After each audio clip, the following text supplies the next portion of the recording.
História Ilustrada do Cristianismo, Justo Gonzalez, volume 1. O mundo greco-romano. Entretanto, nessa disseminação, a nova fé teve de abrir caminho através de situações políticas e culturais que, às vezes, lhe facilitaram a passagem e outras lhe serviram de obstáculo. A fim de compreender a vida cristã nesses primeiros séculos, devemos nos deter e expor essas circunstâncias políticas e culturais, ainda que em breves linhas. O Império Romano havia dado à bacia do Mediterrâneo uma unidade política nunca antes vista, ainda que em cada região alguns velhos costumes e leis se mantivessem. A política do Império foi fomentar a maior uniformidade possível sem fazer excessiva violência aos costumes de cada região. Essa havia sido antes também a política de Alexandre. Em ambos os casos, o êxito foi notável, pois pouco a pouco se foi criando uma base comum que perdura até nossos dias. Essa base comum, tanto política como culturalmente, foi de enorme importância para o cristianismo dos primeiros séculos. A unidade política da bacia do Mediterrâneo permitiu aos primeiros cristãos viajar de um lugar a outro sem temor de se verem envoltos em guerras ou assaltos. De fato, ao ler acerca das viagens de Paulo, vemos que o grande perigo da navegação nessa época era o mau tempo. Uns séculos antes, os piratas que infestavam o Mediterrâneo eram muito mais terríveis do que qualquer tempestade.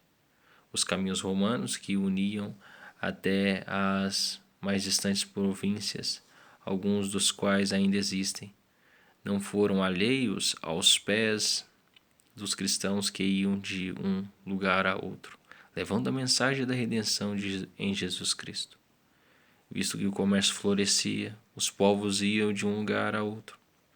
Assim, o cristianismo chegou frequentemente a uma nova região, não levado por missionários ou pregadores itinerantes, mas por mercadores, escravos e outras pessoas que se viam obrigadas a viajar por diversas razões. Nesse sentido, as condições políticas da época foram favoráveis à disseminação da nova fé. Mas também houve outros aspectos dessa situação que serviram de desafio e ameaça aos primeiros cristãos, já que o império intentava alcançar a maior uniformidade possível entre seus súditos de diversas origens. Parte da política imperial consistia em fomentar a uniformidade religiosa. Isso se fazia mediante o sincretismo e o culto ao imperador. O sincretismo, que consiste na mistura indiscriminada de religiões, foi característica da bacia do Mediterrâneo a partir do século III a.C. Dentro de certos limites, Roma o incentivou, pois o império tinha interesse em que seus diversos súditos pensassem que, embora seus deuses tivessem diferentes nomes e atributos, no final das contas eram todos os mesmos deuses, e muitos outros provenientes das diversas religiões foram sendo acrescentados no panteão romano. Panteão quer dizer precisamente templo de todos os deuses. Pelos mesmos caminhos pelos quais transmitiram os mercadores e missionários cristãos, transitavam também pessoas das mais variadas religiões, e todas essas religiões se entremesclavam e se fundiam nas praças e nos fóruns das cidades. O sincretismo era a moda religiosa da época. Em tal ambiente, tanto judeus como cristãos pareciam ser intransigentes que insistiam em seu Deus único e diferente de todos os demais deuses. Por essa razão, muitos viam no judaísmo e no cristianismo um cisto que devia ser extirpado da sociedade romana. Contudo, foi o culto ao imperador o ponto nevrálgico que desatou a perseguição. Muitas vezes essas perseguições tinham características políticas. O culto ao imperador era um dos meios que Roma utilizava para fomentar a unidade e a lealdade de seu império. Negar-se a render esse culto era visto como um sinal de traição, ou pelo menos de deslealdade. Logo, não são poucos os casos em que fica patente que, ao mesmo tempo em que um mártir morria por sua fé, quem o condenava o fazia levado por sentimentos de lealdade política.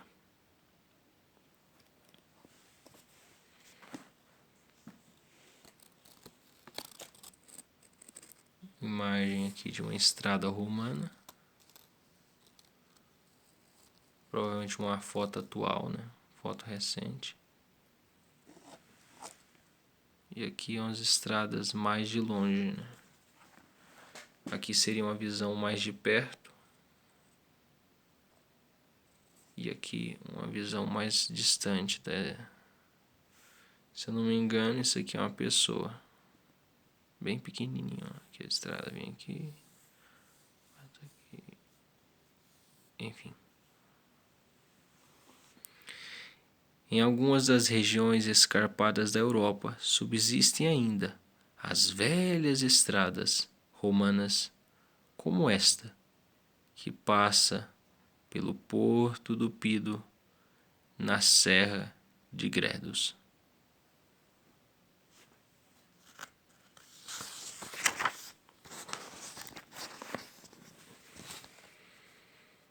Por outro lado, o sincretismo da época também se manifestava no que os historiadores de hoje chamam de religiões de mistério, ou simplesmente mistérios.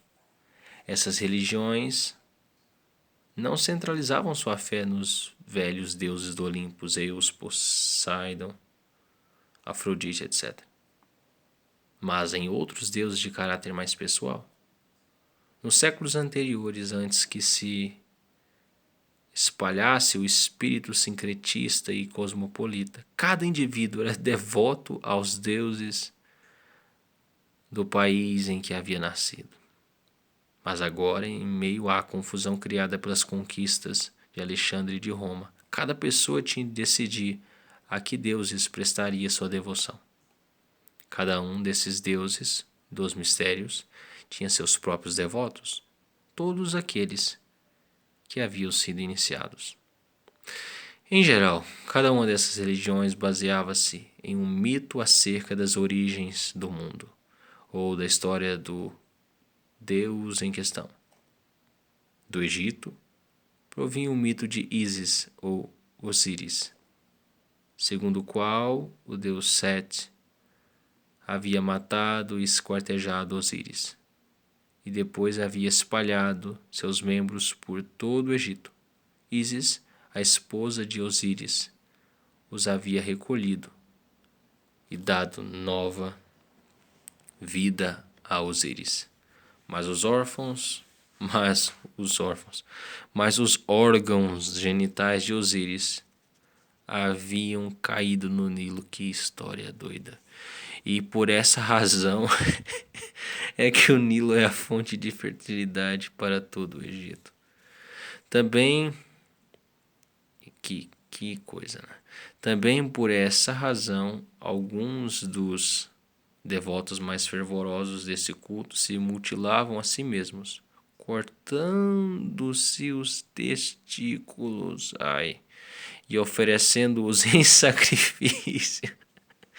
Entre os soldados era muito popular o culto a Mitra, deus de origem persa, cujos mitos incluíam uma série de combates contra o sol e contra um touro de caráter mitológico. Na Grécia existiam desde tempos imemoriais os mistérios de Eleusis, perto de Atenas, os mistérios de Átis e Cibele incluíam um ritual de iniciação chamado Taurobóleo, no qual se matava um touro e se banhava ao neófito com seu sangue. Dado o caráter sincretista de todos esses cultos, logo uns se misturavam com os outros, até o ponto de hoje se tornar difícil distinguir as características ou as práticas de um deles em particular. Além disso, esses deuses não eram zelosos entre si, como o Deus dos judeus e dos cristãos. Portanto, houve quem se dedicasse a colecionar mistérios, fazendo-se iniciar nesses cultos um após outro. Todas essas tendências sincretistas em que os velhos deuses se entrelaçavam com as religiões de mistério e com o culto ao imperador apresentaram forte desafio ao cristianismo nascente, já que os cristãos se negavam a participar de tudo isso. Frequentemente era acusados de incredulidade e de ateísmo. Está aqui a imagem do templo.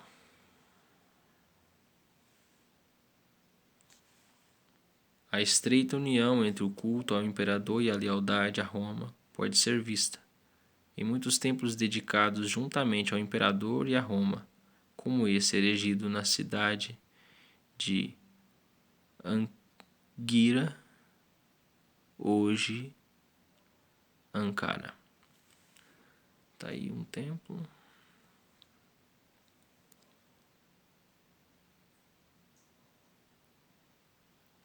Quem sabe grego? Interessante, né? Cadê a pontuação, a separação? Não tem. Tá aqui o famoso ritual Taurobóleo. Matar o touro e deixar o sangue sobre alguém. Coisa estranha. O mitraísmo, culto muito difundido entre as religiões romanas, foi um dos principais rivais do cristianismo. Seu mito principal tratava de como o deus Mitra havia destruído o touro, símbolo das forças do caos. Pois é. Diante de tais acusações, os cristãos podiam recorrer a certos aspectos da cultura da época, que pareciam prestar-lhes apoio. A isso nos dedicaremos no capítulo 7, mas já podemos indicar que existiram duas tradições filosóficas em que os cristãos encontraram robusto arsenal para a defesa de sua fé. Uma delas foi a tradição platônica e a outra, o estoicismo.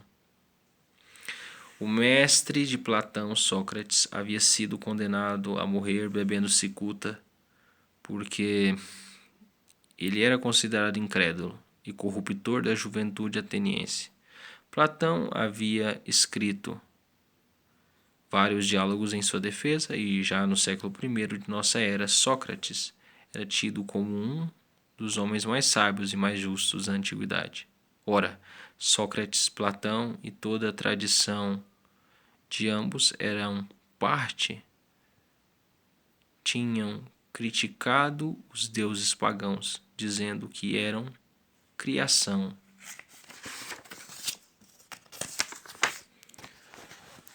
humana e que, segundo os mitos clássicos, eram mais perversos do que os seres humanos.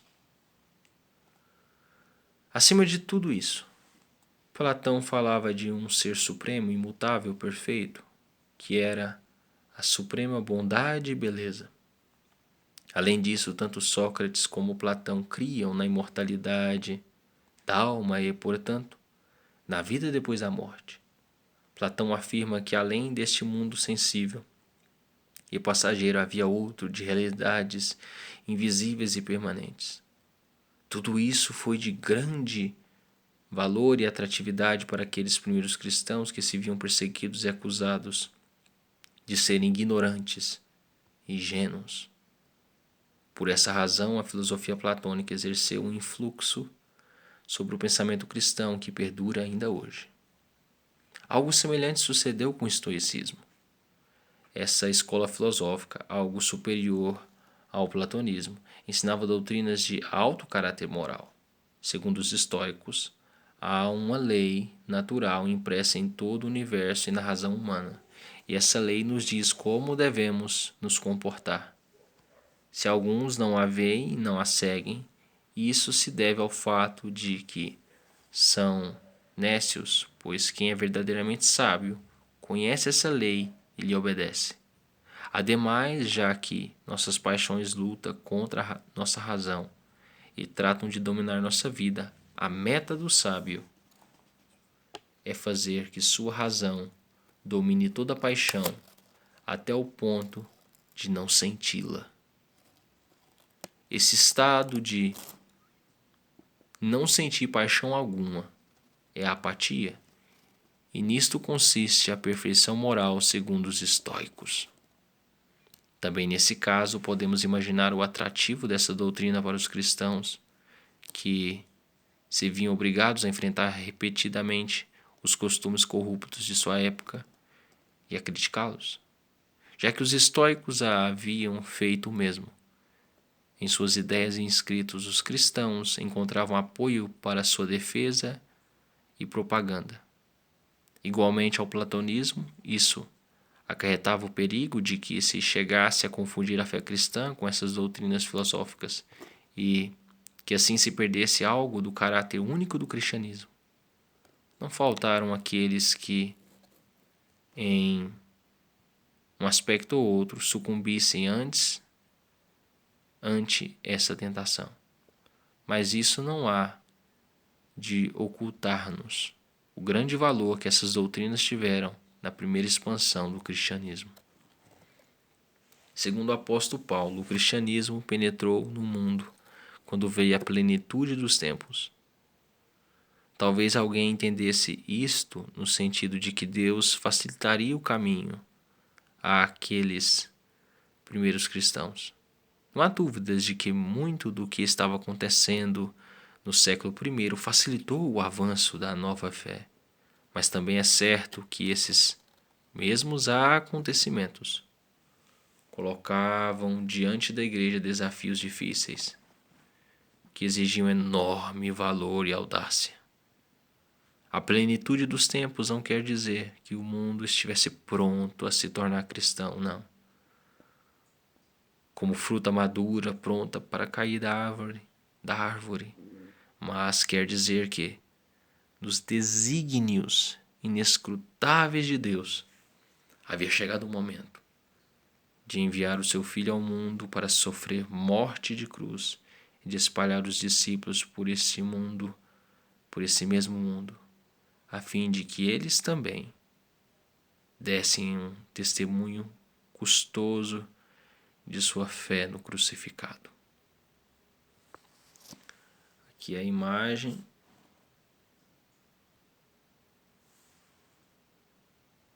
O rito de iniciação chamado Tauro Boleo, pelo que nos é possível reconstituir a partir da base de indícios que a história conservou. Olha como é que é estranho esse ritual. Tá um touro aqui, aí eles deixam o sangue cair em cima da pessoa. Enfim, bem satânico isso. Então, próxima leitura. Capítulo 3, a Igreja de Jerusalém. Espero que tenha gostado dessa leitura.